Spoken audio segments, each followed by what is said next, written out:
রংপুরের পীরগাছায় জমি জমা সংক্রান্তের জের ধরে প্রতিপক্ষের হামলায় আহত হয়েছেন 2 জন। তাদের উদ্ধার করে প্রথমে উপজেলা স্বাস্থ্য কমপ্লেক্স ও পরে রংপুর মেডিকেল কলেজ হাসপাতালে চিকিৎসার জন্য ভর্তি করা হয়।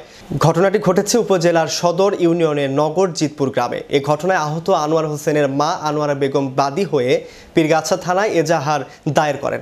জানা যায়, ওই গ্রামের শাহাবুদ্দিনের ছেলে বাবলু মিয়া ও শহীদুল ইসলামের সাথে আনোয়ার হোসেনের পৈতৃক সম্পত্তি নিয়ে মনোমালিন্য চলে আসছিল।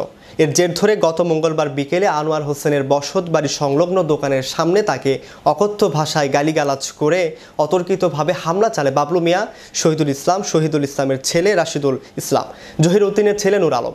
অভিযুক্তরা আনোয়ার হোসেনকে তার দোকান থেকে টেনে হিঁচড়ে বের করে পিঠে, মাথায়, বুকে ও শরীরের বিভিন্ন স্থানে টিউবওয়েলের হাতল দিয়ে গুরুতর জখম করেন।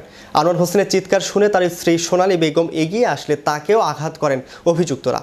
এরপর তারা দোকানের আসবাবপত্র ভাঙচুর করেন। অভিযুক্ত বাবলু মিয়া জানান, তাদের অভিযোগ ভিত্তিহীন, আনোয়ার হোসেনকে আঘাত করা হয়নি। পীরগাছা থানা এসআই আনিসুর রহমান বলেন, আমি কয়েকবার ঘটনাস্থলে গিয়েছিলাম। আমরা তাদের নিয়ে কয়েকবার সমঝোতার জন্য বলেছিলাম, সমঝোতা হয়নি। আরও একবার বসার কথা, যদি সমঝোতা না হয় তাহলে আমরা আইনি ব্যবস্থা নেব। আজকে আমার ভাগ মারছে, মারার পরে আমি শব্দ শুনলাম কি ব্যাপারে এরকমকে বাদ থেকে দৌড়ে আসলে আসলে আমার বাইক নিয়ে গেছিল রংপুর মেডিকেল, ঠিক আছে না, রংপুর মেডিকেল নিয়ে গেছিল।